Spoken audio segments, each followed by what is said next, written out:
राधे राधे कर ही ले सर। हाँ मैम, बिल्कुल। राधे दो राधे दो टू बार Radhe all. Radhe continue sir, कर राधे दीजिए। राधे।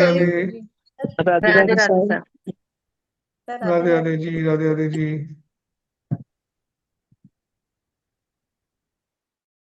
जी। तो जितने भी लोग हैं अगर अपना कैमरा ओपन रखेंगे तो एनर्जी लेने में पढ़ाने में सर का वो आनंद सर को भी मिलेगा, आप लोगों को भी वो एनर्जी कनेक्ट होगी और आप उसको सीख भी पाएंगे। तो जितने लोगों का कैमरा ऑन रहेगा सर को भी वो मोटिवेशन मिलेगा कि क्लास करनी है, पढ़ानी है, फ्री में भी देने में आनंद आना चाहिए ना। ठीक है, तो एक तो एनर्जी एक्सचेंज बनता ही है सभी का कि सब लोग अपना अपना वीडियो ऑन कर लें। कोई कहाँ है, घर पर है, खाना खा रहा है तो भी कर सकता है, कोई दिक्कत नहीं, हम रिकॉर्डिंग नहीं दे रहे इस सेशन की किसी को। जी सर। निश्चिंत रहिएगा, कोई इसका रिकॉर्डिंग नहीं है, किसी को दे नहीं रहे हैं, तो आप आराम से अपना कैमरा ऑन करके बैठ सकते हैं। हाँ। और कुछ अगर किसी को कुछ कोई मैसेज करना है तो चैट ओपन है, वहाँ आप लिख सकते हैं। या अगर कोई किसी को कोई डाउट है, कोई चीज़ है, तो हैंड रेज कर दीजिएगा, है ना। लेकिन हैंड रेज वही करेंगे, इंडिकेटर नहीं किया जाएगा जिनके कैमरा ऑन रहेंगे। कैमरा ऑफ वाले आराम से लेक्चर अटेंड करें, पढ़ें, लिखें, डन है ना। बाकी प्रश्न उन्हीं का लिया जाएगा जिनके कैमरा ऑन रहेंगे उनके। तो बिल्कुल, सभी को राधे राधे जी, सभी को राधे राधे। बहुत बढ़िया, 64 की स्ट्रेंथ हो चुकी है। तो एक नया इनिशिएट है हमारा। हम चाहते हैं कि ज्ञान सब तक पहुंचे। बहुत से लोग ऐसे होते हैं जो नहीं आ पाते हैं क्लास में किसी वजह से, कारण से, लेकिन उनके पास में भी ज्ञान पहुंचे, ज्योतिष क्या है वो समझें। इसी हमारा ये प्रयास है। और ये समय समय पे मैं ऐसे ही इस तरह ये चीज करता रहूंगा, आप लोगों के साथ आता रहूंगा, ऐसे सेशन लेके आता रहूंगा। हाँ। हाँ, कोई इशू नहीं है। देखिए, जिनके साथ कोई मेडिकल इशू है, कोई ट्रेवलिंग में है, कोई ऑफिस में है, तो वो कैमरा ऑफ रख सकते हैं। लेकिन बाकी जितने कैमरा ऑन रहेंगे, क्योंकि फर्स्ट स्क्रीन पे तो कैमरा ऑन दिख रहे हैं, तो दो तीन को छोड़ के, लेकिन बाकी उसके बाद सेकंड, थर्ड, फोर्थ सब स्क्रीन ब्लैंक पड़ी है, जीरो पड़ी है। ठीक है,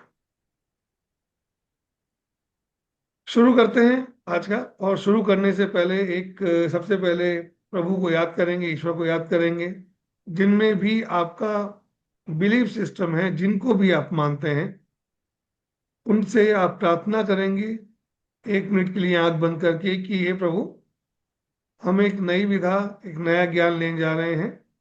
तो हमें इतनी सद्बुद्धि दीजिएगा, इतनी मति दीजिएगा कि जो हम पढ़ रहे हैं वो हमारे अंतर मन तक पहुंच सके, वो ज्ञान हमारे काम आए। तो सभी 1 मिनट के लिए आपको सभी को समय देता हूँ, प्लीज एक बार सभी अपने आंख बंद करके अपने प्रभु को याद करेंगे, और इस चीज को 3 गहरी सांस लेके करेंगे। क्योंकि 3 गहरी सांस का मतलब होता क्या है, जब आप 3 गहरी गहरी सांसें लेते हैं, एक के बाद एक लेते हैं, तो आपका मन स्थिर होता है आपका। और जब मन स्थिर होता है, उस वक्त जब हम कोई प्रार्थना करते हैं, है ना, तो वो प्रार्थना बहुत प्रभु से, ईश्वर से, या अपने इष्ट से बहुत जल्दी कनेक्ट होती है। ठीक।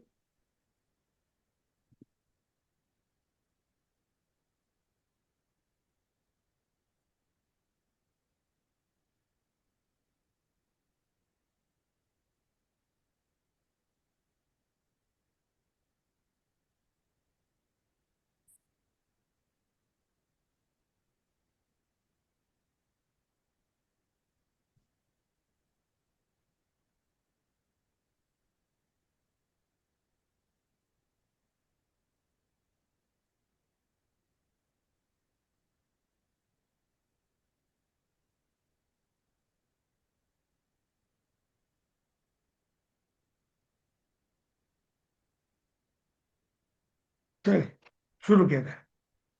सबसे पहले हम जिस विधा को पढ़ने आए हैं, थोड़ा सा उसके बारे में जान लेते हैं। ये विधा क्या है, कहाँ से आई है, क्यों ये विधा इतनी एक्यूरेट है, और क्यों इतनी तेजी से ये पॉपुलर हो गई। इस विधा के बारे में कहा था कि ज्योतिष का ज्ञान जो था, भगवान शिव ने जब माता पार्वती को, आदि शक्ति को जब ज्योतिष के बारे में बताया, समझाया, तो उन्होंने उस चीज के लिए 7 ऋषियों को साक्षी बना के इस ज्ञान को दिया। तो वो जो 7 ऋषि हैं वो हैं हमारे सप्तऋषि मंडल में, जो हम देखते हैं, जो आकाश मंडल में 7 ग्रहों का जो समूह है, वो सप्तऋषि मंडल जो है वो सप्तऋषि को ही बताता है। और इनमें साथ में इनके 8वें जो थे साथ में, वो थे नंदी महाराज, जो शिव जी के साथ रहते हैं। उनको नंदीश्वर ऋषि भी कहा जाता है, क्योंकि वो एक अपना किसी कर्म के कारण भगवान शिव के साथ में नंदी बैल के रूप में रहे, लेकिन वो ऋषि ही हैं, वो भी ज्ञानी हैं बहुत। और जो विधा हम पढ़ने आ रहे हैं, इस सप्त ऋषियों में से एक ऋषि थे ऋषि भृगु, और एक थे ऋषि नंदी, जो नंदीश्वर, जिन्हें हम नंदी के नाम से जानते हैं, भगवान शिव के वाहन के रूप में जानते हैं। उन लोगों ने जब इस ज्ञान को लिया, और लेने के बाद में उन्होंने क्या किया, उस समय में ताड़ पत्र होते थे, ताम्र पत्र होते थे, हाँ, इस तरीके से उनके ऊपर उन्होंने उनको लिखा, अपने शास्त्र को जो भी था, अपने ज्ञान को उन्होंने उस पर अंकित किया। और ये जो ज्ञान था, क्योंकि ये कुछ तमिल में है और संस्कृत में है, तो तमिल को बेसिकली संस्कृत की छोटी बहन कहा जाता है। दोनों में बहुत ज़्यादा सिमिलरिटी है लैंग्वेज के। तो मोस्ट ऑफ द साउथ के ग्रंथ जितने भी हैं वो तमिल में ही लिखे गए हैं। और बहुत लंबे समय तक ये छुपे रहे, हमारे नॉर्थ में नहीं आए, क्योंकि आपको मालूम है कि जब आक्रांता जब भारत में आए, तो आने के बाद उन्होंने हमारे नालंदा विश्वविद्यालय की क्या हालत की, दिल्ली में क्या हालत की, बनारस के बहुत सारे पुस्तकालय, बहुत सारे वेदों को उन्होंने जला दिया, सिर्फ इसलिए क्योंकि हमारा जो वैदिक ज्ञान था वो लोगों तक नहीं पहुंचे। लेकिन उनका प्रभाव साउथ में बहुत कम गया। और जो ये ग्रंथ थे, धीरे धीरे करते हुए उन्होंने छोटे छोटे रूप में उन्होंने अलग अलग जगह पे छुपा दिए गए गाँवों में, तो जहाँ ये बचे रह गए। और उन्हीं ग्रंथों का जब अब अनुवाद हो रहा है धीरे धीरे करके, तो हमें नाड़ी के रूप में वो हमें ज्ञान प्राप्त हो रहा है। तो जिस विधा को हम पढ़ने आए हैं वो है भृगु नंदी नाड़ी। ये दो ज्योतिष विधाओं का संगम है, एक है भृगु नाड़ी, एक है नंदी नाड़ी। ठीक है। उन दोनों ग्रंथों का कंपैरिजन जो किया, उस ग्रंथों के ऊपर काम किया, वो आर जी राव सर ने किया। वो एक साउथ के बहुत अच्छे एस्ट्रोलॉजर थे, अब वो नहीं रहे हैं वो। उन्होंने इस पे बहुत काम किया, उन्होंने तमिल ग्रंथों को अनुवाद किया इंग्लिश में, और उसके बाद में उन्होंने उसके ऊपर अपना आर्टिकल्स लिखे, बुक्स लिखे। तो कई बुक्स उनकी मार्केट में अवेलेबल हैं। लेकिन वो उन्होंने इस ज्ञान को, ये ज्ञान ऐसा है कि ये जैसे वैदिक की तरह नहीं है, कि वैदिक के लिए दुनिया भर की किताबें अवेलेबल है, पढ़ लीजिए आप कहीं से भी। उन्होंने इस ज्ञान को कोडेड लैंग्वेज में लिखा, हर जगह उनका जो ग्रंथ है सब कोडेड है उसके अंदर। सीधा सीधा कुंडलियों पे विश्लेषण किया है, या उन्होंने बड़े इसको घुमा फिरा करके उन्होंने उसमें बताया है। जो ज्योतिष को जानता है, या जिसने बीएन का ज्ञान किसी गुरु के माध्यम से लिया है, वो उनको डिकोड कर सकता है। तो आज हम उसी ग्रंथ की शुरुआत करने जा रहे हैं, भृगुनंदी नाड़ी की शुरुआत करने जा रहे हैं। तो और ये विधा सबसे आसान है, सबसे इजी है। क्यों है? क्योंकि इसके अंदर बहुत सारे वर्क चार्ट नहीं होते, डिविजनल चार्ट्स इसमें नहीं होते हैं, इसमें दशा सिस्टम भी नहीं होता है ना, कोई महादशा नहीं है, कोई अंतरदशा नहीं है, ना D9 चार्ट है, ना D150 चार्ट है, ना D30 चार्ट है, ना D90 चार्ट है, कोई चार्ट नहीं है। सिर्फ और सिर्फ आपकी लग्न कुंडली, आपका D1 चार्ट से ही सारे प्रिडिक्शंस होंगे। First thing. सेकंड थिंग, राशियों का और भावों का इसमें 5 से 10% ही यूज होता है, किसी विशेष जगह पे उसका यूज होगा। बाकी जितना भी इसके अंदर ज्ञान है, वो सारा ज्ञान जो चलेगा वो चलेगा हमारे प्लानिटरी कॉम्बिनेशंस के ऊपर। दो प्लैनेट जो जुड़ रहे हैं, कनेक्ट हो रहे हैं, वो एक दूसरे के साथ मिलके क्या रिएक्शन करते हैं, क्या उसके अंदर केमिकल रिएक्शन होता है, क्या वो संबंध बनाते हैं, जिसकी वजह से जो हमारे सूत्र निकलेंगे, जो हमारे प्रिडिक्शंस निकली, वो उसी के माध्यम से निकल के आए। ठीक है। तो इससे बहुत ज़्यादा आप इससे चिंता मत कीजिएगा कि विधा बहुत कहीं टफ नहीं हो, बहुत गणितीय कैलकुलेशन तो नहीं है, ये नहीं है, वो नहीं है, इसमें ऐसा कुछ नहीं आएगा। हम सीधा सीधा सिर्फ 3 चीज़ों में बात करेंगे। पहला करेंगे राशि, फिर करेंगे भाव, और तीसरा करेंगे प्लेनेट। ये 3 चीजें अगर आपको क्लियर हो गई, समझ में आ गई, तो आप ज्योतिष पढ़ने, ज्योतिष करने के लिए एलिजिबल हो गए। ठीक है। तो बस आज से जो मैं आपको पढ़ाना चालू कर रहा हूँ, बताना चालू कर रहा हूँ, तो बड़े तसल्ली से, आराम से, है ना, क्योंकि जितना आप कंसंट्रेशन से पढ़ेंगे उतना ही ये सब्जेक्ट आपको क्लियर होगा। और यहां तक बोला गया है कि भृगुनंदी नाड़ी को आप चूज नहीं करते हैं, भृगुनंदी नाड़ी आपको चूज करती है। तो आप जितने भी यहाँ पे आए हैं, जितने भी अभी 96 के आसपास अभी क्लास में हैं, तो इसका मतलब है कि इस ज्योतिष विधा ने आपको इसके लिए चुना है। तो आप बहुत लकी हैं इसके लिए कि आपको इसके लिए आपका सिलेक्शन हुआ है, आप इसके लिए चुने गए हैं। तो इसके लिए आप ईश्वर को, प्रभु को, अपने इष्ट को, अपने गुरु को धन्यवाद जरूर कीजिए। चलिए, ठीक, आज की शुरुआत करते हैं हम कि सबसे पहली चीज आती है प्लेनेट।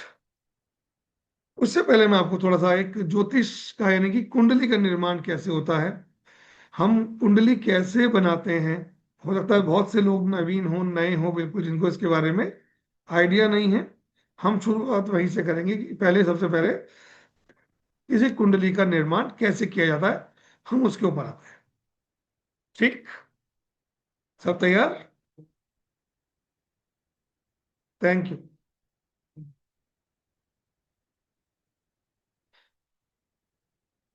मैं आपका दोस्त, आपका मित्र, आपका मेंटोर, आपका शिक्षक, आपका गुरु, किसी भी रूप में आप मुझे ले सकते हैं। मेरा नाम है अनुराग तारामणि। ठीक है, और मैं आपके साथ में इस 10 दिन के सफर में भृगुनंदी नाड़ी से संबंधित चीजों को खोलूंगा। चलिए,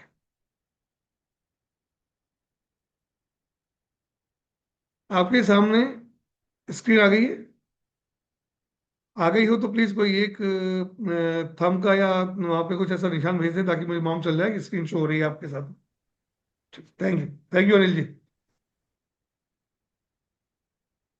ये जो आपके सामने स्क्रीन आई है, इसमें आप देखेंगे कि एक व्यक्ति खड़ा हुआ है, और वो जो व्यक्ति है वो देख रहा है, आकाश मंडल की तरफ देख रहा है, वो आसमान की तरफ देख रहा है वो। और जब वो आकाश की तरफ देखता है, तो यहाँ उसको कुछ चीजें दिखाई देती है। यहाँ पे उसको कुछ चीजें दिखाई देती है, जैसे कि कुछ तो प्लेनेट हैं। इनर सर्किल में आप देखेंगे तो यहाँ कुछ प्लैनेट्स दिखाई देंगे आपको। और उसके आउटर ऑर्बिट के अंदर देखेंगे तो यहाँ पे कुछ सिंबल्स दिखाई देंगे आपको। और उसी के नीचे आप देखेंगे तो कुछ तारों की संरचनाएं दिखाई देंगी आपको, अलग तरह की आकृति दिखाई देगी तारों की। और इन्हीं आकृतियों की, जो आकृतियां बनी हुई हैं, डिफरेंट डिफरेंट आकृतियां बनी हुई हैं, यही हमारे जॉडियक होते हैं, राशियां होती हैं। ठीक है, और ये जो राशियां हैं, ये आउटर ऑर्बिट में, इसकी इनर ऑर्बिट में जो प्लैनेट हैं, ये प्लैनेट भी लगातार करोड़ों वर्ष से मूव कर रहे हैं, लगातार चल रहे हैं। तो जो प्लैनेट जिस राशि के सामने आ जाता है घूमते हुए, वो उस राशि में हम उस प्लैनेट को लिख लेते हैं, दर्ज कर लेते हैं। ये आते कैसे हैं, कब आते हैं, क्यों आते हैं, थोड़ा इसके ऊपर चलते हैं। जब किसी नेटिव का जन्म होता है, जब किसी जातक का जन्म होता है, चाहे वो सुबह का जन्म हो, चाहे दोपहर का जन्म हो, चाहे रात का जन्म हो, किसी भी समय का जन्म होता है, तब हम तीन चीजें उस वक्त नोट डाउन कर लेते हैं। एक होता है टाइम ऑफ बर्थ, एक होता है डेट ऑफ बर्थ, और एक होता है बर्थ ऑफ प्लेस। ठीक है, जिस स्थान पे या जिस शहर में उसका जातक का जन्म हुआ है वो लिख लेते हैं। क्यों लिख लेते हैं? जब हम किसी भी सॉफ्टवेयर के अंदर, जो एस्ट्रोलॉजी से जुड़े हुए सॉफ्टवेयर होते हैं, हम उसके अंदर जब ये तीन इंफॉर्मेशन दर्ज करते हैं, उसमें फिल करते हैं, तो हमारे सामने एक चार्ट बन के आया था। और उस चार्ट में लिखा होता है कि कौन सी राशि कहाँ है, कौन सा प्लेनेट किस में है। जिनको नहीं आता है, थोड़ी देर वेट कीजिए, मैं आपको वो चार्ट भी बना के दिखाऊंगा कैसे बनता है, किस सॉफ्टवेयर के माध्यम से आप बना सकते हैं उसको, मैं आपको सब एक एक ही एक्सप्लेन करूंगा। ठीक है, पैनिक मत होइएगा। तो ये जो प्लेनेट घूमते हैं, ये लगातार मूव करते रहते हैं। 9 प्लैनेट्स होते हैं हमारे, 7 प्लैनेट्स हमें विजिबल होते हैं, जो है सूर्य, चंद्रमा, मंगल, बुध, गुरु, शुक्र और शनि। 7 प्लैनेट हमको आसमान में मूव करते दिखते हैं। 2 प्लैनेट ऐसे होते हैं जो कि फिजिबल नहीं होते हैं, एक होता है राहु और एक होता है केतु। ये दोनों फिजिकल फॉर्म में प्लैनेट नहीं है, लेकिन इनका ज्योतिष में बहुत ज्यादा महत्व है। ठीक है, ये क्या है, इस पे थोड़ी देर में अपन चर्चा करते हैं इसके ऊपर। तो 9 प्लैनेट तो ये हो गए। और 9 प्लैनेट जो ये 12 राशियां जॉडियक जो होते हैं हमारे, इन्हीं जॉडियक के अंदर ये लगातार मूव करते हैं। अभी मूव कैसे करते हैं, क्या सिस्टम होता है। हम किसी का चार्ट देखते हैं तो उसका देखते हैं कि फर्स्ट हाउस में किसी का 7 नंबर लिखा है, किसी का 9 नंबर लिखा है, किसी का 2 नंबर लिखा है, किसी का 5 नंबर लिखा हुआ है। ऐसा क्यों होता है, ये सब निर्धारित होता है आपके जन्म के समय के ऊपर। हम ये मानते हैं कि सुबह 6 से 8 के बीच में सूर्योदय का समय होता है, सनराइज का समय होता है। और जब सूर्य का उदय होता है, तो सूर्य उदय होता है हमारा पूर्व दिशा से, ईस्ट डायरेक्शन से। तो उस समय में, जिस समय में सूर्य जिस राशि में यानी मूव कर रहा है, 6 से 8 के बीच में जो राशि सूर्य की दिशा में आ रही है, वही वहां से आपका जन्म का समय निर्धारित होता है। किसी का 8 से 10 के बीच में हुआ तो वो हो सकता है वो उसकी दूसरी राशि हो जाएगी। उसके बाद में 10 से 12 हुआ तो दूसरी राशि हो जाएगी, क्योंकि सूर्य कंटिन्यू मूवेबल है, 2-2 घंटे एक एक राशि के अंदर वो मूव करता है। तो इस हिसाब से 24 घंटे उसका पूरा एक साइकिल बन जाता है उसका। ठीक है, वो ये चीजें भी मैं आपको भी थोड़ी देर में आगे समझाने वाला हूँ। ये सिर्फ आपको समझाने के लिए मैंने ये चीज बताया। जिस प्रकार से हमारा एक सोलर सिस्टम दिख रहा है, हमारी पृथ्वी से एक चीज दिखाई दे रही है, ऐसे ही ये हमारी आकाश गंगा है। ऐसी हजारों आकाश गंगाएं घूम रही हैं, और हर आकाश गंगा में कहीं ना कहीं ऐसा जीवन है, हमारे जैसा ही जीवन है, हमारे जैसा ही कुछ चल रहा है। तो जो आध्यात्मिक जगत के लोग हैं, जो आध्यात्मिक जगत के जो लोग हैं, जो स्पिरिचुअलिटी से जुड़े हुए हैं, जिन्होंने अपना आत्मबोध कर लिया है, उनका ये कहना है कि हमारी बॉडी या हम जो हैं, इस वक्त 7 यूनिवर्स के अंदर एग्जिस्ट कर रहे हैं एट प्रेजेंट। पृथ्वी पे हो सकता है कि हमारी उम्र 52 साल हो गई है, हम यहाँ पे, हम किसी और पृथ्वी के ऊपर हम 28 साल के हो सकते हैं, किसी पे हम 12 साल के हो सकते हैं, और किसी पे 70 साल के हो सकते हैं। यानी कि हमारी 7 एक ही समय पे हमारे बदलते हैं। लेकिन वो अध्यात्म से जुड़ा हुआ विषय है, तो उसको हम ज्योतिष में यहाँ उस चीज को डिस्कस नहीं करेंगे, वरना विषय बदल जाएगा। तो ऐसे डिफरेंट डिफरेंट आकाश गंगाएं बहुत सारी हैं, और सब में कहीं ना कहीं जीवन इस तरीके से चल रहा है। ठीक है, जब हम भृगुनंदी नाड़ी की बात करते हैं, तो सबसे इंपॉर्टेंट प्लैनेट हमारा हो जाता है जुपिटर। सबसे मोस्ट इंपॉर्टेंट जो प्लैनेट हमारा है इसके अंदर, वो जुपिटर है। तो जुपिटर क्या तय करता है, जुपिटर तय करता है आपका जीवन, क्योंकि जुपिटर होती है आपकी ऑक्सीजन। किसी भी जातक की, अगर हम ऑक्सीजन की बात की जाए, जीवन की बात की जाए, तो वहां हम जुपिटर को कंसीडर करते हैं। तो मोस्ट इंपॉर्टेंट प्लैनेट है हमारा, हमारे यूनिवर्स का, जुपिटर। और इस जुपिटर की वजह से ही हम आज पृथ्वी पे जीवित हैं, सांस ले पा रहे।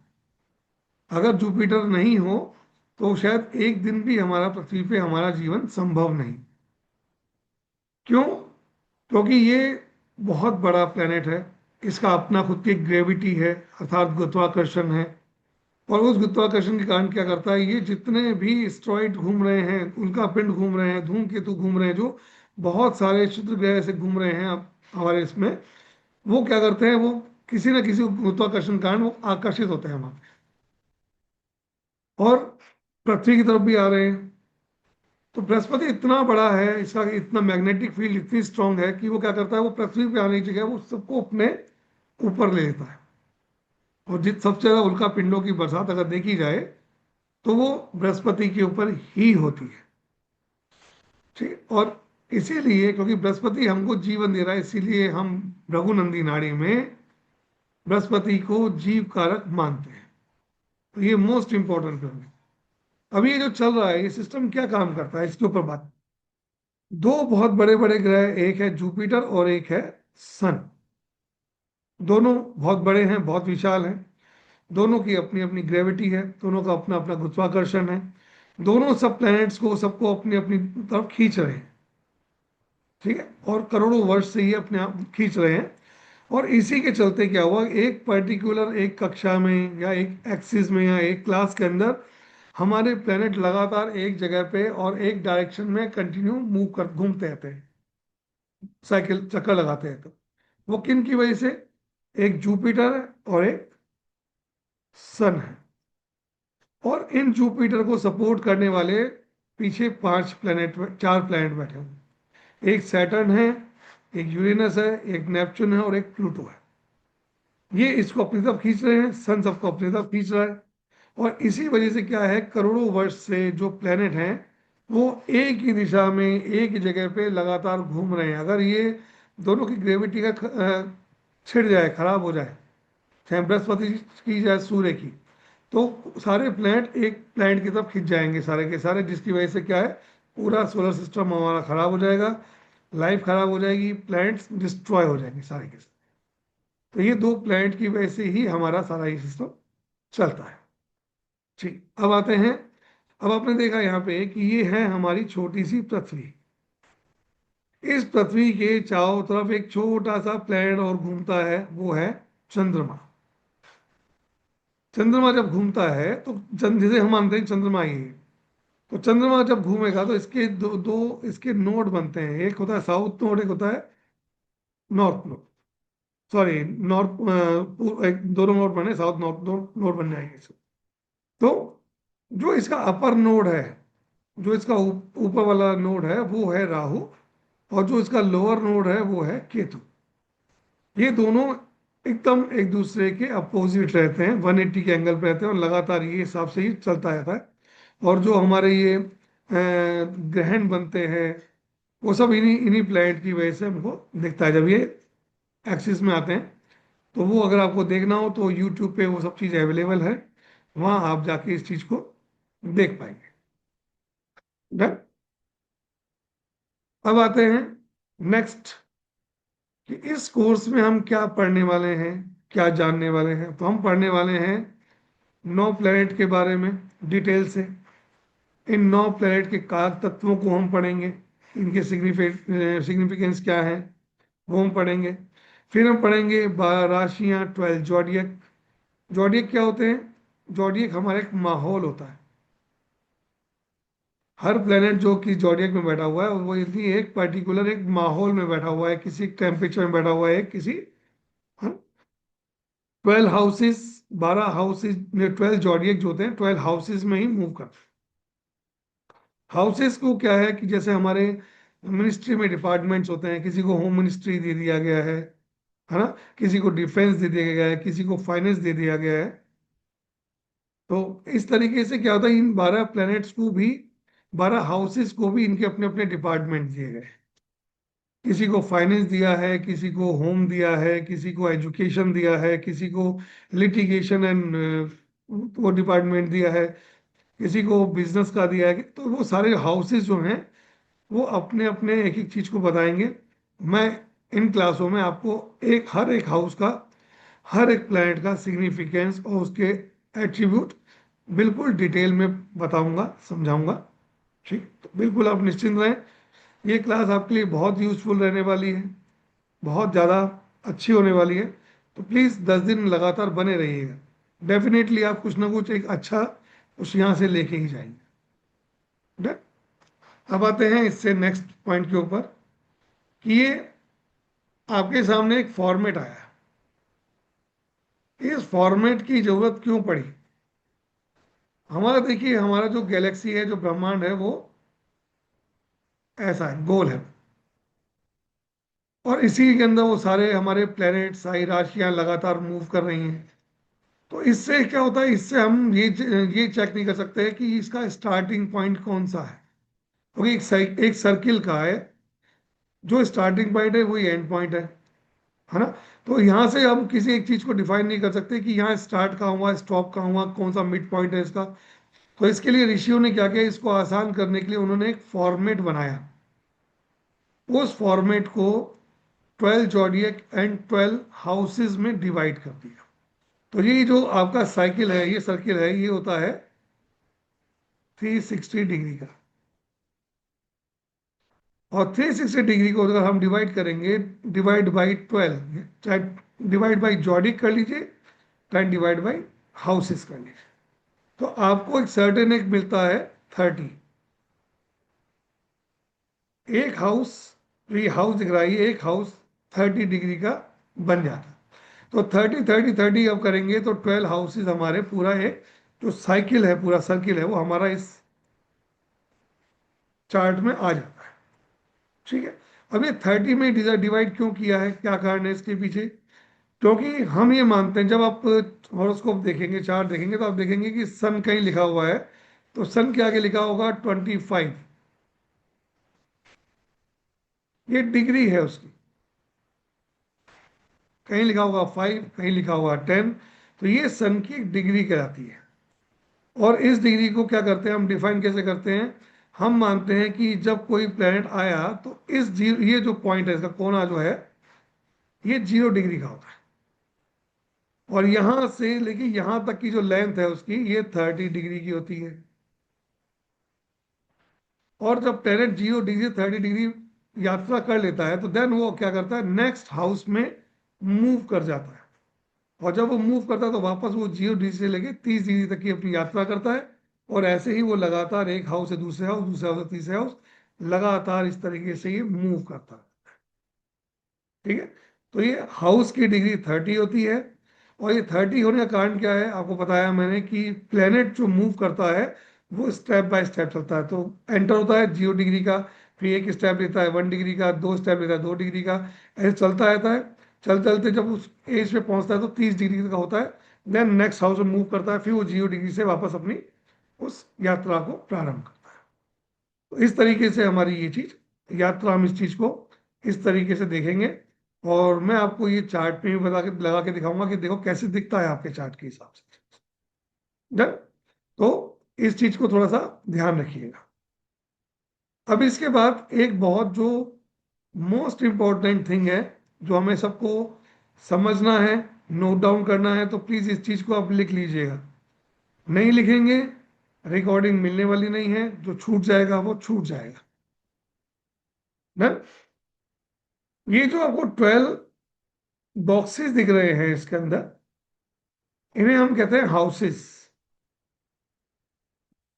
ये हाउसेस है, और आप इसको लिख लीजिए कि नॉर्थ इंडियन चार्ट में हाउस जो होते हैं वो ऑलवेज फिक्स होते हैं।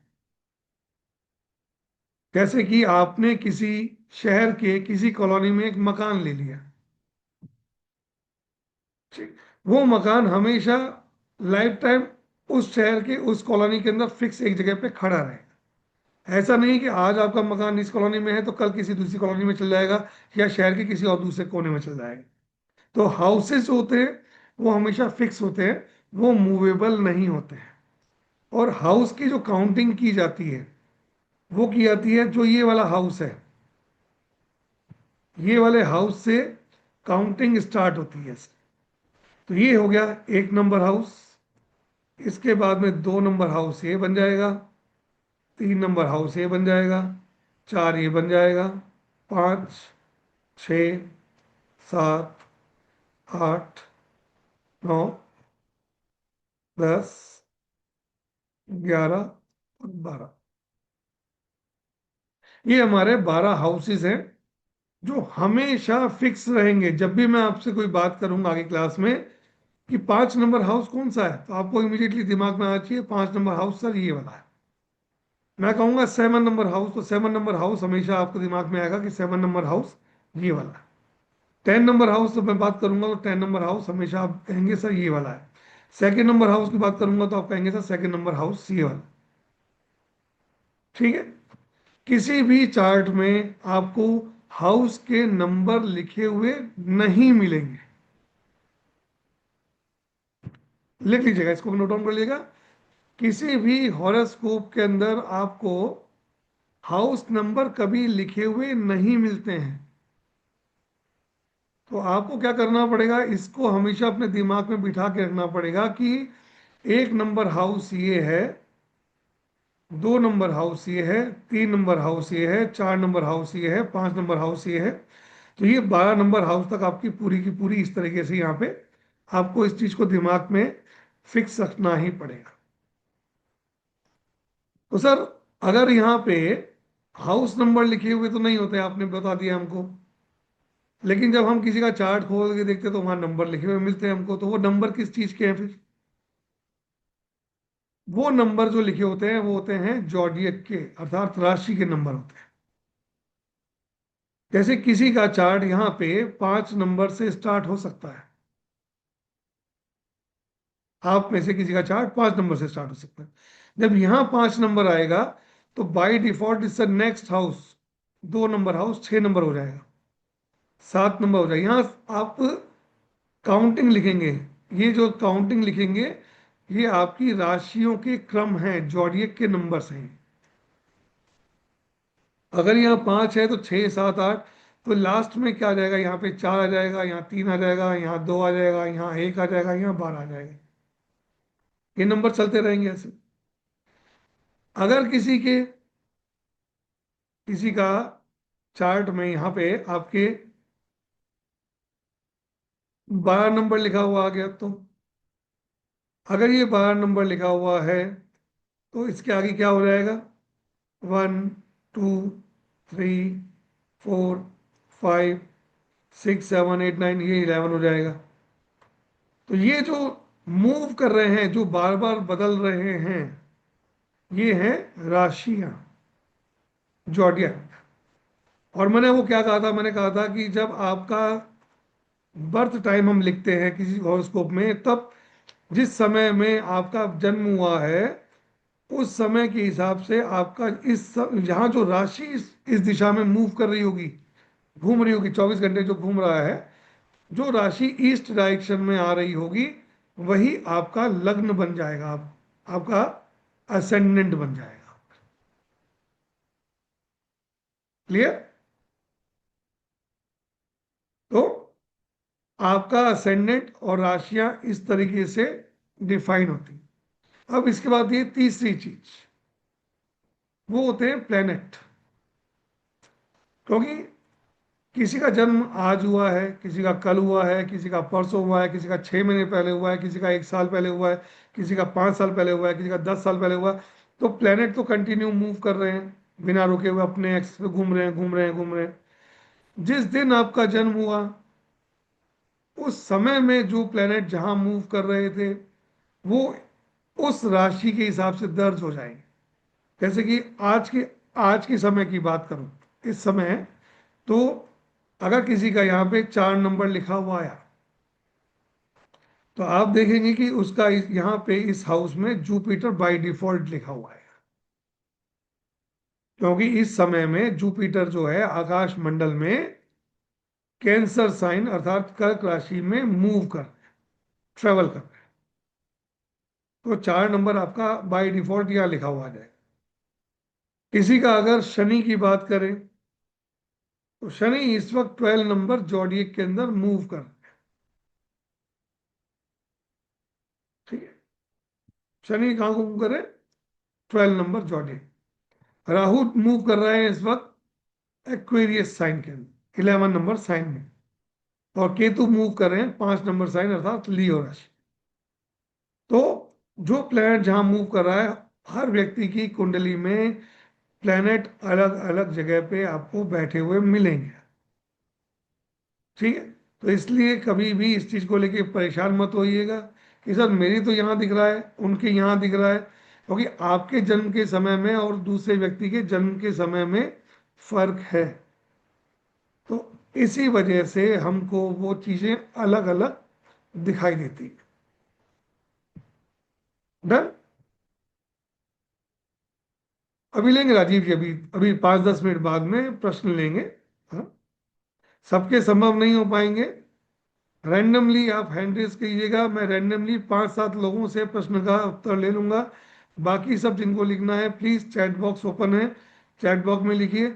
मैं वहाँ चैट बॉक्स में देखता रहूंगा और आपको उसका आंसर करता रहूंगा। आपको आंसर जल्दी मिल जाएगा आप सभी, ठीक है। अब मैं आपको एक दूसरी चीज समझाने जा रहा हूँ जो बहुत मोस्ट इंपॉर्टेंट है, आज ही आप लोगों को समझनी है, आज ही आपको उसको अप्लाई करना है, आज ही उसको आपको इम्प्लीमेंट करना है उस चीज को। और वो चीज है कि जन्म पत्री या जन्म कुंडली कैसे बनाई जाती है, किस सॉफ्टवेयर में आप बना सकते हो, किस तरीके से वो बनेगी, हम उसको भी आज यहीं समझेंगे उस चीज को। डन? तैयार है आप सब? सबसे पहले आप लोग लिखेंगे अभी सर, अभी हैंड डाउन कर लीजिए, प्रकाश जी हैंड डाउन कर लीजिए अभी आप थोड़ी देर के लिए, अभी मत हैंड रेस कीजिए। और आप तो इस पुराने स्टूडेंट है सर, आपसे बड़े इनिशियल लेवल पे प्रश्न की उम्मीद नहीं रख सकता मैं, प्लीज।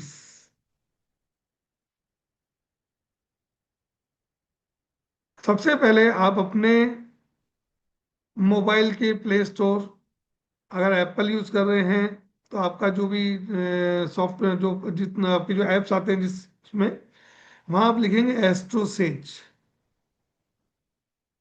कॉपी में लिख लीजिए आप चाहें तो, एस्ट्रोसेज, ASTROSAGE।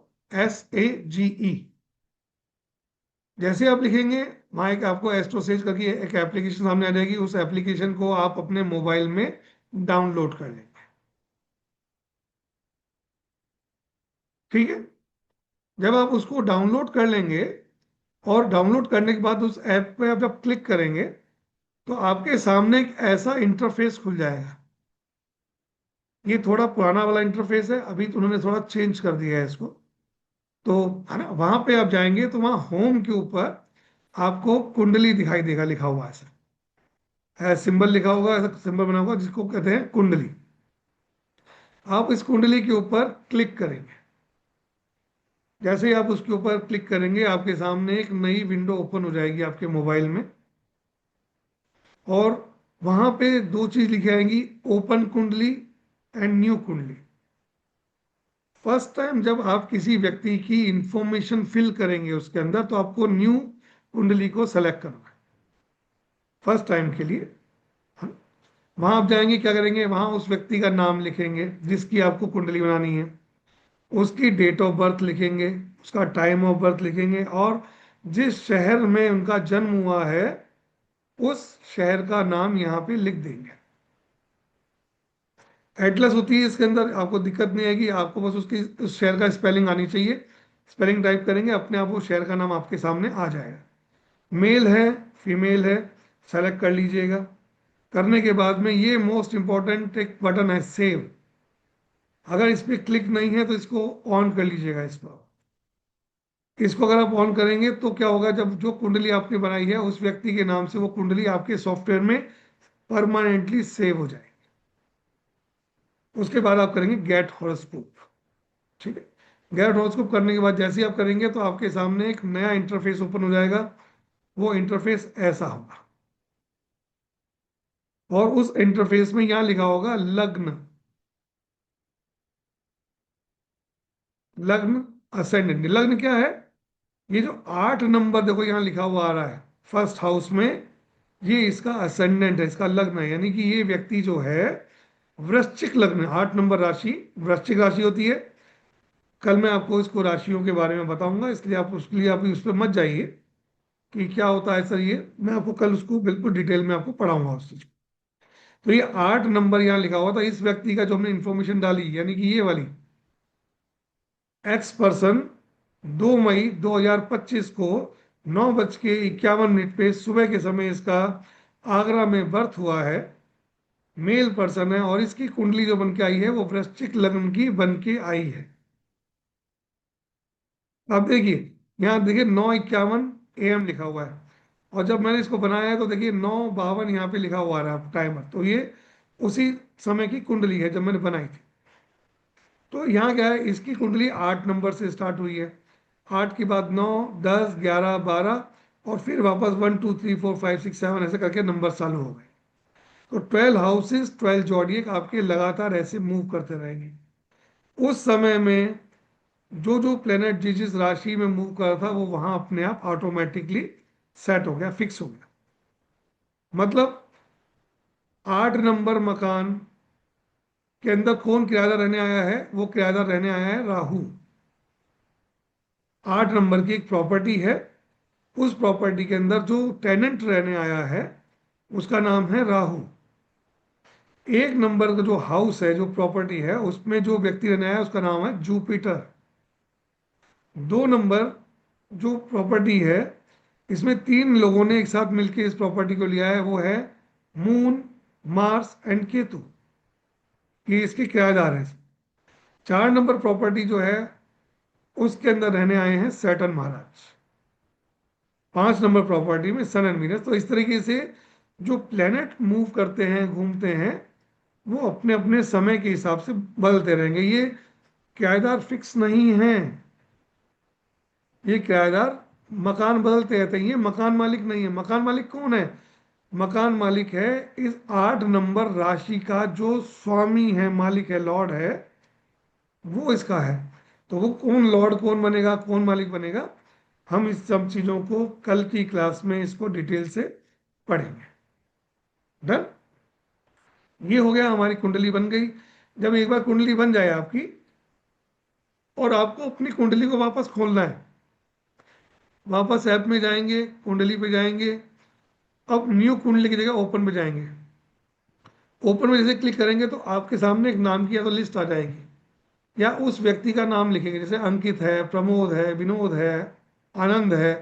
तो जैसे ही नाम लिखेंगे उस व्यक्ति का नाम सामने आ जाएगा, आप उस पर क्लिक करेंगे, उसकी हॉरोस्कोप आपके सामने खुल जाए। डन। हो, यहां तक आपको सारी बातें क्लियर हो गई होंगी। मैंने बहुत आराम से, बहुत तसल्ली से, बहुत रिलैक्स होके आपको, है ना, ये चीज बताई है। अब कुछ चैट में कुछ आई थिंक कुछ क्वेश्चन लिखे हुए हैं। ठीक है, done done done, yes yes yes yes yes. Falguni ji, राशि क्या होती है? राशि, फाल्गुनी जी, राशि हम कल की क्लास में पढ़ेंगे। हमारी 12 राशियां होती हैं। क्रम बताता हूं आपको क्या होता है उसका। पहली राशि होती है मेष। दूसरी होती मेष राशि अर्थात एरीज राशि। दूसरी होती है वृष, टॉरस। तीसरी होती है मिथुन, जेमिनाई। फोर्थ होती है कर्क, कैंसर। फिफ्थ होती है लियो, सिंह राशि। 6 नंबर होती है वर्गो, कन्या राशि। 7 नंबर होती है तुला, लिब्रा राशि। 8 नंबर होती है वृश्चिक, स्कॉर्पियो। 9 नंबर होती है धनु, सेजिटेरियस। 10 नंबर होती है मकर, ठीक है, कैप्रिकॉर्न। 11 नंबर होती है कुंभ राशि, एक्वेरियस। और 12 नंबर राशि होती है मीन, पाइसिस। ठीक है, अगर आपने लिख लिया है तो वेल एंड गुड है। नहीं लिख पाए हैं तो चिंता की कोई बात नहीं है, क्योंकि कल मैं पूरी स्क्रीन भी शेयर करूंगा, एक एक राशि के बारे में बताऊंगा, उन राशियों के लॉर्ड के बारे में बताऊंगा, उन राशियों की प्रकृति क्या है, किस एलिमेंट से जुड़ी हुई है। हमारा शरीर, हम जो हैं, हमारी प्रकृति जो है, पंच तत्वों से बनी है। सृष्टि का निर्माण पंच तत्वों से हुआ है, हमारे शरीर का निर्माण पंच तत्वों से हुआ है। तो ये जो पंच तत्व होते हैं, ये हमारी राशियों की प्रकृति भी पंच तत्वों के आधार पर ही बनी हुई है। तो वो भी बताऊंगा आपको मैं, है ना। तो वो सब चीजें आपको मैं कल की क्लास में बताऊंगा, तो इसलिए आप निश्चिंत रहिए। एक एक चीज, छोटी सी छोटी बारीक चीजें भी आपको मैं बेसिक से जुड़ी हुई हर एक चीज क्लियर करूंगा। बस पेशेंसफुली बने रहिए। सर, कन्या लग्न में फर्स्ट हाउस में मंगल, राहु, राहु 7 डिग्री का है, और मंगल, मोहित पटेल जी अभी प्लीज ये सब चीजें आगे की हैं। मेरा ये मानना है कि आपने अभी स्कूल में एडमिशन लिया है, अभी आपको अल्फाबेट सीखने हैं, ABCD सीखनी है पहले। और आज से आप जानना चाहते हो कि सर A फॉर अनुराग कैसे लिखते हैं, क्या क्या इसमें लेटर्स आते हैं, तो वो बहुत एडवांस हो जाएगा। और बहुत से लोग यार नए हैं, नवीन हैं। हो सकता है कि आपको अपनी कुंडली देखनी आती हो, बट यहाँ पे बहुत से ऐसे मेंबर्स हैं आज जो बिल्कुल नए हैं। तो ये चीज हम लाएंगे, आगे लाएंगे। अपने प्रश्नों को आप संभाल के रखिए, आपके प्रश्न का उत्तर भी मैं बिल्कुल आपको दूंगा, है ना, सही समय पे, सही जगह पे। इन्होंने लिखा है, respected sir, if we don't know birth time how to prepare बीएन कुंडली। बहुत अच्छा सवाल है आपका। अगर किसी व्यक्ति का जन्म का समय किसी को ज्ञात नहीं है, हाँ, हो सकता है कोई आपको बुलाया हो कि आप 9 बजे हुए थे, कोई कहता है आप 11 बजे हुए थे, कोई कहता है आप तो शाम को हुए थे, कोई कहता है सुबह हुए थे, आपको पता ही नहीं है। गांव में हुए थे, शहर में हुए थे, कहीं भी हुआ, आपको आपको बताने वाला कोई नहीं है। तो पीरियन एस्ट्रोलॉजी आपको इसके लिए फ्रीडम देती है। आपको एक फ्री मील मिलता है। आप कोई भी समय अपनी मर्जी से डाल दीजिए उसको। वहां इस पद्धति से आपकी प्रिडिक्शन में कोई फर्क नहीं पड़ेगा। अगर आप वैदिक में हैं तो फर्क पड़ेगा, अगर आप केपी में हैं तो फर्क पड़ेगा। लेकिन भृगुनंदी नाड़ी में अगर आपके पास समय नहीं है तो भी आपके प्रिडिक्शन में कोई फर्क नहीं पड़ने वाला है। आप सामने वाले व्यक्ति की कुंडली देख के 70 से लेके 80% तक आप प्रिडिक्शन कर पाएंगे। और अगर आपने इसके ऊपर और मास्टरी की तो 90% से ऊपर भी जा सकते हैं। सर 1 मिनट लूंगी आपका, सिर्फ 1 मिनट, है ना? हाँ जी मैडम। फिर आप कंटिन्यू कीजिएगा। जितने भी यहाँ पर 125 लोग हैं, उन सबको मैं बताना चाहूंगी, कल आपको जूम का लिंक नहीं मिलेगा। ठीक है? जो आज आपको जूम का लिंक मिला है, जिस नंबर से आपको जूम का लिंक मिला है, अगर एपीआई से मिला है तो वहां से, या आपने हमारे ग्रुप से लिया है तो वहां से, सेम आईडी है, सेम पासवर्ड है, और टाइम भी वही 12:12 पे है। 12 बजे क्लास हम चालू कर देंगे, 12:12 पे सर पढ़ाना चालू कर देंगे। तो जिनको भी आगे कल की भी पढ़ाई करनी है और नेक्स्ट 10 डेज तक फ्री क्लास करनी है, वो 12:12 तक क्लास को ज्वाइन कर लें। सेम आईडी सेम पासवर्ड, कोई रिमाइंडर नहीं आएगा। ठीक है? तो चाहे तो आप आप सभी पिन कर लोग से लीजिएगा ज्वाइन इसी कर को, लें। इसी जी। मैसेज को पिन करके रख लीजिए तो आपके ये मैसेज ऊपर हो जाएगा, है ना। और उसके बाद आप इसी मैसेज को, आप जब भी आप इस पर क्लिक करेंगे ये आईडी ओपन हो जाएगी। पासवर्ड वही है जो आपको दिया है आज, वही पासवर्ड रहेगा, वही हमारी आईडी जो है 911 वाली जो आईडी है वो फिक्स रहेगी उसका भी। ठीक है, मैं एक बार वापस लिखा भी देती हूँ, अगर किसी को चाहिए तो लिख लो। नाइन चैट में डाल डबल दीजिए वन मैम, अपने चैट हाँ में डाल जी, दीजिएगा एक एक बार। बार मैं लिखवा भी देती हूँ सर। जी। 9111 7057 जूम आईडी है। पासवर्ड 12345 रहेगा। ठीक है, मैं अभी चैट में भी आपके डाल देती हूँ। जी सर, आप कंटिन्यू कीजिए प्लीज। देखिए, एक प्रश्न आया है ये राशि जैन जी का। वो कह रहे हैं कि अगर ऐप से ना देखना हो कौन सी राशि ईस्ट में है, तो मैम फिर आपको मैनुअली सीखना पड़ेगा। आपको वैदिक एस्ट्रोलॉजी में जाना पड़ेगा, 1 साल का पूरा पंचांग का कोर्स करना पड़ेगा, पूरे मैथमेटिक कैलकुलेशन सीखनी पड़ेंगी, है ना। आप 1 वर्ष वहाँ दीजिए आराम से, और उसके बाद वो आपको रोज, आपको पहले डिग्री वाइज ये चीज़ वो चीज़ पढ़ाएंगे आपको। वहाँ फिर आपको एफएमएल सिखाई जाएगी, आपको टाइम करेक्शन सिखाया जाएगा, आपको उसके बाद में आपको लैटिट्यूड लॉन्जिट्यूड निकालना सिखाया जाएगा। फिर जब 1 साल में आप सब सीख जाएंगे तब आप आराम से कुंडली का निर्माण कर सकते हैं। और फिर आपको मालूम चल जाएगा कि आपका लग्न कौन सा है, आपको कोई सॉफ्टवेयर यूज नहीं करना है तो। नहीं तो 30 सेकंड भी नहीं लगेंगे आपको, 30 सेकंड में आपका असेंडेंट आपके सामने निकल के आ जाएगा। अब प्रायोरिटी आपकी है कि 1 साल देना चाहते हैं या 30 सेकंड देना चाहते हैं। तो ये दो मेथड हैं। मैनुअली निकालने का जो मेथड है वो पंचांग के माध्यम से, जो 1 वर्ष कम से कम लगता है, वहां जाके आप इस चीज को सीख पाएंगे। और आप चाहें तो मैं एक बुक देता हूँ, भारतीय ज्योतिष, नेमिचंद शास्त्री जी की, ले लीजिएगा।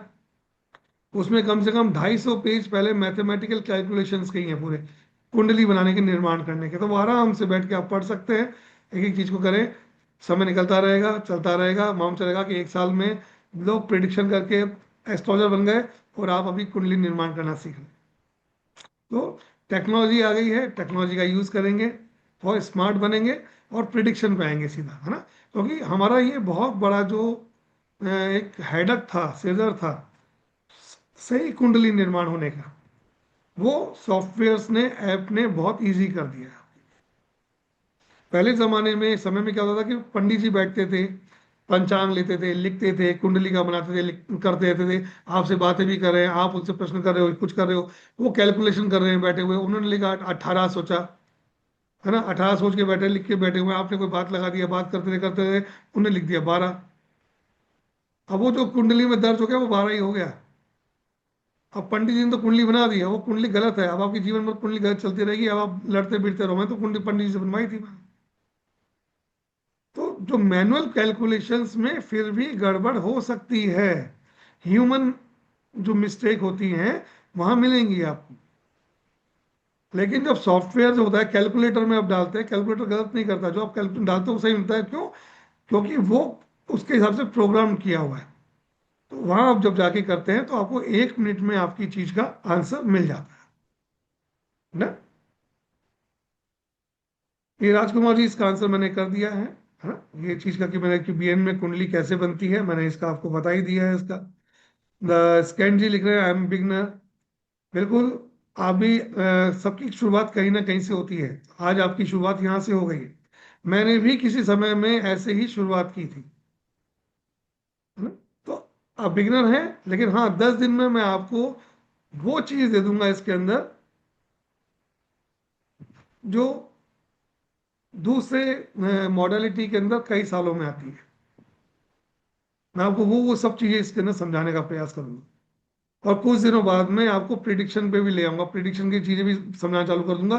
प्रिडिक्शन कैसे होती है, किसी चार्ट को देख के आप उसमें से प्रिडिक्शन भी स्टार्ट कर पाएंगे इसी कोर्स के माध्यम से। सर अगर किसी का बर्थ टाइम 4 को 4:47 पर हुआ है तो वो नेक्स्ट डे मान जाए। अच्छा, अगर मॉर्निंग अर्ली आवर्स हुआ है किसी का, रात को 12 बजे के बाद में किसी का बर्थ हुआ है, तो आपको 12 बजे बाद जो डेट लगी है उसी डेट को, टाइम को उसमें लिखना पड़ेगा। किसी का रात को 12:30 बजे बर्थ हुआ है, 5 तारीख थी आज, और 12:30 बजे के बाद वो 6 तारीख हो गई, तो आपको 6 तारीख को 00:30 AM लिख के आपको कुंडली बनानी है। डन। प्रश्न कुंडली नहीं सिखा रहे हैं यहाँ पे, प्रश्न कुंडली अलग है, उसका वो चीज डिफरेंट है।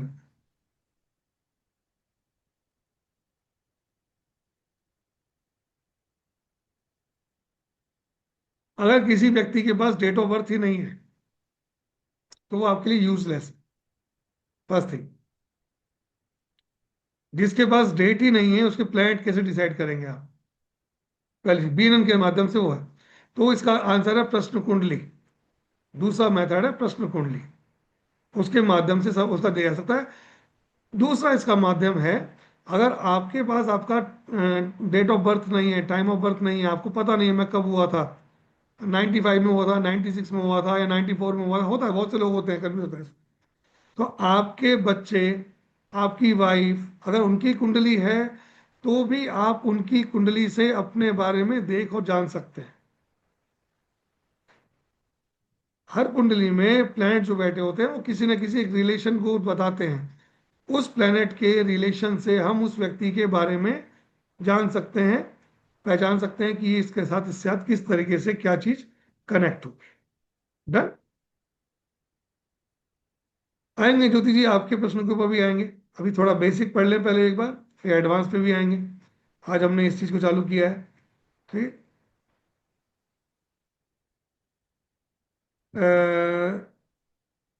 राधिका जी ने लिखा है कि सर नक्षत्र नाड़ी और बेन नाड़ी में क्या है? नाड़ी की बहुत सारी मॉडलिटीज है, बहुत सारी विधाएं हैं नाड़ी के अंदर। चंद्रकला नाड़ी है, सप्तऋषि नाड़ी है, ध्रुव नाड़ी है, राहु नाड़ी है, सूर्य नाड़ी है, चंद्र नाड़ी है, भुजंदर नाड़ी है, बियन नाड़ी है ना, नंदी नाड़ी है। और इसके अलावा बात की जाए तो भृगु नाड़ी है। बहुत सारी नाड़ी है।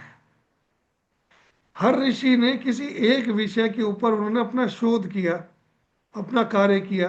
किसी ने लग्न को पकड़ लिया, किसी ने प्लेनेट को पकड़ लिया, किसी ने राशि को पकड़ लिया, किसी ने नक्षत्र को पकड़ लिया। तो इस प्रकार से नाड़ी की बहुत सारी अलग अलग उसकी ब्रांचेज हैं। लेकिन जो हम पढ़ने जा रहे हैं ये है प्लेनेटरी कॉम्बिनेशन के ऊपर पूरा पूरा ये बेस्ड है ये। ठीक है। इसमें नक्षत्र यूज होता है, कर सकते हो आप नक्षत्र यूज, लेकिन वो एडवांस लेवल की चीज है। वो अभी फिलहाल का पार्ट इसमें नहीं आएगा ना। हाँ बिल्कुल, टीएसजी बिल्कुल, आप बीएन के साथ में कुछ भी आप करते रहिए।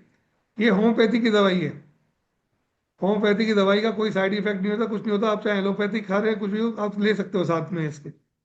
एलोपैथी का डॉक्टर मना कर सकता है कि आप होम्योपैथी मत खाइए, लेकिन होम्योपैथी का डॉक्टर मना नहीं करता कभी भी कि एलोपैथी की दवाई मत खाइए, आप ले सकते हैं, कोई दिक्कत नहीं, बिल्कुल खा सकते हैं। ठीक। अरुण जी का आया है कि 1:55 पे हुआ है, तो भाई 1:55 पे आपका अगर बर्थ हुआ है रात के समय में, तो जो दिन निकल गया है उससे नेक्स्ट डे को आप काउंट करें, 12 बजे बाद डेट चेंज हो जाती है, कैलेंडर चेंज हो जाता है ना? क्योंकि हम हिंदू को उससे पद्धति से नहीं चल रहे, सूर्योदय से नहीं चलते इसको लेके। हम कैलेंडर के हिसाब से चलते हैं, जो इंग्लिश कैलेंडर होता है, 12 बजे बाद में आपकी वो राशि, वो सब चीजें चेंज हो जाती है ना। इसके अलावा आपका कोई प्रश्न हो, कोई जिज्ञासा हो, तो बताएं आप।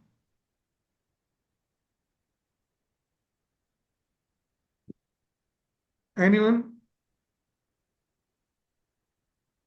सर बिल्कुल, रेमेडीज हर विधा में होती है। तो बीएनएन में रेमेडी क्या है? बीएनएन में आपकी लाइफ स्टाइल को चेंज करना ही आपके लिए रेमेडी बन जाती है। सबसे महत्वपूर्ण चीज क्या है? आपकी दिनचर्या। अगर आप सुस्त हैं, फैटी हैं, आपको हार्ट के इशू हो रहे हैं, बीपी के इशू हो रहा है, शुगर के इशू, डॉक्टर क्या कह रहा है? सुबह सुबह 5 किलोमीटर की वॉक कीजिए। आपकी सेहत की रेमेडी है ना ये। सुबह सुबह आप टाइम पे उठेंगे, पंक्चुअल होंगे, घूमने जाएंगे, तो आपका उससे बीपी भी सही हो जाएगा, आपका शुगर भी सही हो जाएगा, आपका फैट भी सही हो जाएगा। तो इसी प्रकार से बीएनएन के अंदर भी हम क्या करते हैं, प्लैनेट्स के कॉम्बिनेशन से आप क्या सही काम कर रहे हो या नहीं कर रहे हो, उस प्लैनेट के, जिस प्लैनेट से वो जो चीज जुड़ी हुई है, अगर आप उसके विपरीत दिशा में जा रहे हो या उससे विपरीत काम करो, तो डेफिनेटली आपके हर्डल्स आएंगे, रुकावट आएंगी काम में आपको। तो हम यहाँ सिखाते हैं कि आपको उसके हिसाब से क्या काम करना चाहिए, जिससे आपको राइट डायरेक्शन मिले और आपकी इस जर्नी तेज हो, स्पीड से हो। क्योंकि लाइफ तो एक ही है, जितना समय निकाल देंगे उतना निकल जाएगा। लोगों का अच्छा समय भी निकलता है, बुरे में भी कटता है। तो हम क्यों ना आज से ही उसमें परिवर्तन करके अपनी लाइफ को ट्रांसफॉर्म करें। तो ये जो कला है, ये जीवन जीने की कला है बेसिकली। यहां से आपको एग्जैक्टली चीज समझ में आएगी कि भाई जो कुंडली में लिख गया वो तो दर्ज होके आ गया, लेकिन क्या उसको बदलने का अधिकार आपको नहीं है? है। डेस्टिनी ने आपको मौका दिया है कि आप अपनी किस्मत को, अपने कर्मों को बदल सकते हो। कैसे, क्या होगा, ये सब भी इनके अंदर आपको पढ़ाया जाएगा। ठीक है। हो सकता है कुछ पोर्शन इसमें आए और कुछ आगे फर्दर एडवांस लेवल में।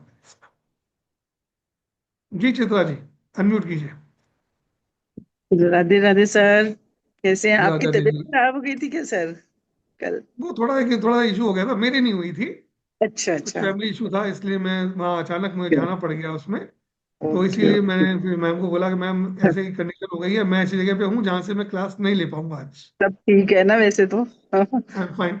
नहीं, आप लोगों का स्टूडेंट, जो जितने मेरे ओल्ड स्टूडेंट्स हैं, मैं उनका तहे दिल से बहुत शुक्रिया अदा करता हूँ। मुझे कई स्टूडेंट्स के इमिडिएटली मेरे को मैसेज आया कि sir, are you all right, आप सही हैं? क्या हो और गया क्या सर, सर? आपको तबीयत? तो आप लोग सर इतना मेरा ध्यान रखते हैं। सर नहीं, बिल्कुल, ठीक मैं होने आपको इसीलिए चाहिए सर। बिल्कुल अपनी फैमिली की तरह ट्रीट करता हूँ, बिल्कुल। सर सेहत ठीक रहनी चाहिए सर। बहुत बहुत रेस्पेक्ट आप सबका। सर यही पूछना थैंक था।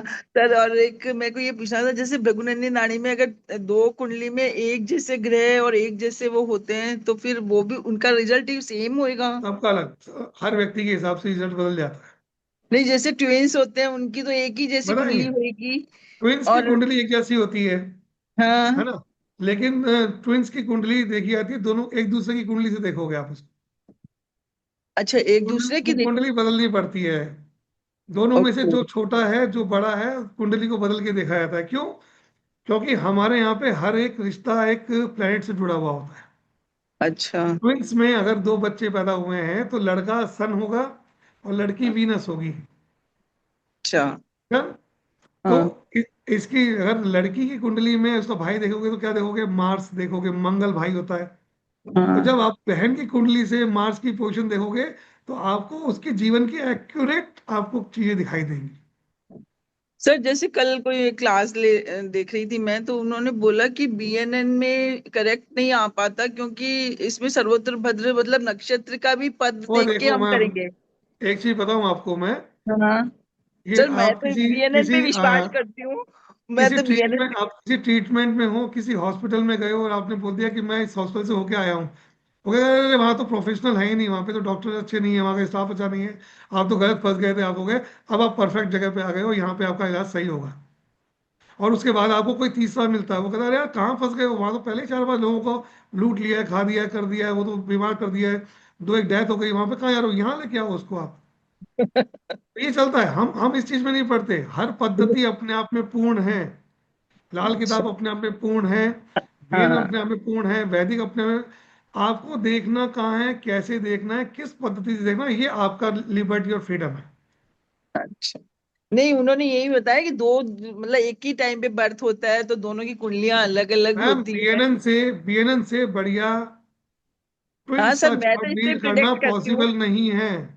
अच्छा।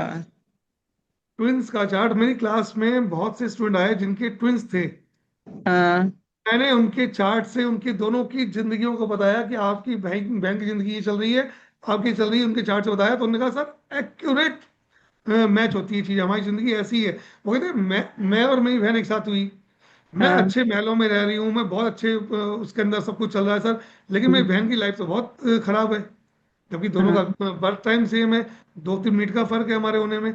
जब दोनों के चार्टों से कंपेयर किया तो बताया कि उसकी मैरिटल लाइफ खराब है, ओके। क्योंकि उसकी कुंडली के प्लैनेट के हिसाब से उसका कोई और रिलेशन बना था, वहां से उसके जीवन का हमने देखा, सब निकलता है।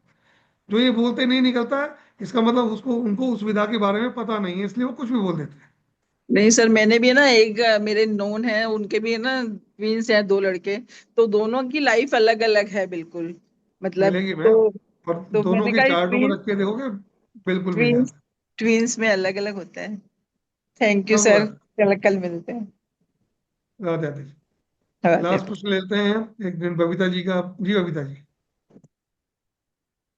हाँ सर, अनम्यूट नहीं हो रहा है। अनम्यूट हो गया, आ गया आवाज। हाँ, आगे मैम आ रही है, आवाज आ रही है आप। हाँ, नमस्कार सर। मैंने आपसे पहले भी क्वेश्चन पूछा था ना कि मेरी हड्डियों में प्रॉब्लम है, तो अभी 1 साल में तीसरी बार मेरा मैम ऑपरेशन हुआ जब है। आपने मेरे से प्रश्न किया था उसके बाद आज तक कम से कम मैं 100 वेबिनार ले चुका हूँ, कम से कम हाँ। 50,000 लोगों से कनेक्ट कर चुका हूँ, और जी अपनी जी जी। पर्सनल लाइफ में भी कम से कम 2,000 हॉरोस्कोप देख चुका हूँ। आपकी हॉरोस्कोप मुझे इतने समय बाद याद कैसे रहेगी? नहीं फर्स्ट नहीं, थिंग। ऐसे ही मैंने पूछा था। वैसे हाँ तो अभी मैं क्या कर सकती हूँ? तीसरी बार एक ही साल में मेरा ये ऑपरेशन हुआ है, एक ही मैम, हाथ इसके में। लिए इसका चार्ट चार्ट का एनालिसिस करना पड़ेगा, आपका चार्ट आप टाइम नहीं है तो पद्मा चलेगा मैम ना? से, पद्मा मैम से एक बार कांटेक्ट कीजिए, वो आपको इसके लिए हाँ। बिल्कुल गाइड करेंगी, आपको बताएंगी, मैं आपको समय दूंगा, आपका चार्ट हम डिस्कस करेंगे वहाँ पे। पब्लिक प्लेटफॉर्म पे पर्सनल चार्ट प्लीज डिस्कस मत कीजिएगा कोई भी। जी जी जी। हाँ हाँ। हाँ क्यों? क्योंकि हाँ आपकी निजी जीवन की बहुत सी चीजें सामने आती हैं, हाँ। इसलिए 1 to 1 अगर सेशन करेंगे तो आपको उसके आंसर्स बहुत अच्छे मिलेंगे, और मैं आपको बिल्कुल आपकी चीज़ों का आंसर करूंगा। जी, मैं टाइम ले लूंगी। बिल्कुल बिल्कुल। जी, थैंक यू। चलिए, आज फिर चलते हैं, इतना ही रखते हैं। कल 12:12 पे वापस मिलेंगे, इस क्लास को आगे बढ़ाएंगे, और कल जहां हमने इस विषय को आज छोड़ा है, इस विषय से इस चीज को आगे लेके जाएंगे, और जो कह रहे हैं प्रिडिक्शन, जैसे ही मैं प्लेनेट के ऊपर आऊंगा वहीं से प्रिडिक्शंस भी स्टार्ट हो जाएंगी आपके साथ में, आप लोगों के चार्ट्स में आप मैच करके देख लीजिएगा, है ना, आप लोग सब मिला लीजिएगा, आपको वहां पे सबके आंसर्स आपको उसके आंसर मैच होते हैं। Thank you sir. सभी को राधे राधे, सभी को राधे जय श्री राधे काल सर। भैरव, जय माँ। मिलते हैं कल 12:12 पे। Thank you sir. नमस्कार। सेम आईडी, सेम पासवर्ड से। राधे राधे।